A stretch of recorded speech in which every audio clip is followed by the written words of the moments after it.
Gawat banget teman-teman. Aku agak telat sih bawain konten ini. Tapi menurut aku ini masih relate sama cerita di Indonesia hari ini. Jadi gini, aku habis baca buku ini teman-teman.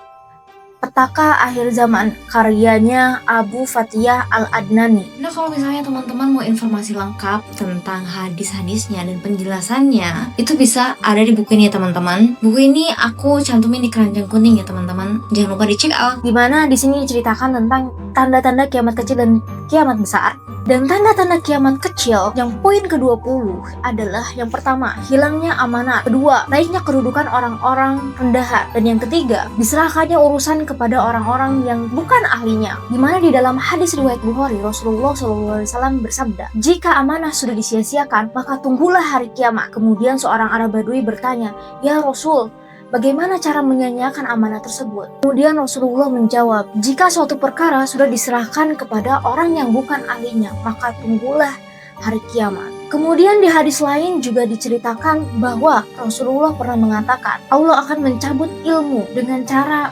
mewafatkan para ulama sampai tidak ada ulama tersisa. Dan di saat itulah orang-orang akan mengangkat orang yang bodoh sebagai pemimpin mereka. Kemudian ketika pemimpin itu ditanya, dia akan memberikan fatwa tanpa ilmu. Dan di saat itulah orang-orang akan tersesat dan saling menyesatkan. Kalau misalnya kita kaitkan dengan konteks Indonesia aja saat ini, kita tahu betul kondisinya sangat relate banget dengan kondisi hari ini gitu. Banyak pemimpin-pemimpin yang tidak kompeten, bukan ahlinya, tapi menduduki suatu jabatan penting, dan mereka bukan hanya gagal dalam menjalankan amanah, tapi juga dengan secara terang-terangan memperlihatkan kebodohan mereka di depan masyarakat. Miris banget, seakan-akan Rasulullah SAW dari 1400 tahun yang lalu itu sudah memperingatkan kita, dan kita sedang melihat bukti apa yang disampaikan oleh Rasulullah SAW gitu. Cuman pertanyaannya adalah, apakah tanda kiamat kecil ini akan menuntun kita kepada tanda kiamat yang besar? Wallahu alam. Yang jelas kita udah diingatkan oleh Rasulullah SAW. Jadi gimana nih menurut pendapat teman-teman? Ini udah relate banget nggak dengan hadis itu? Kalau misalnya kalian ngerasa relate atau nggak relate, silahkan tulis di kolom komentar. Jangan lupa like, share, dan follow akun ini.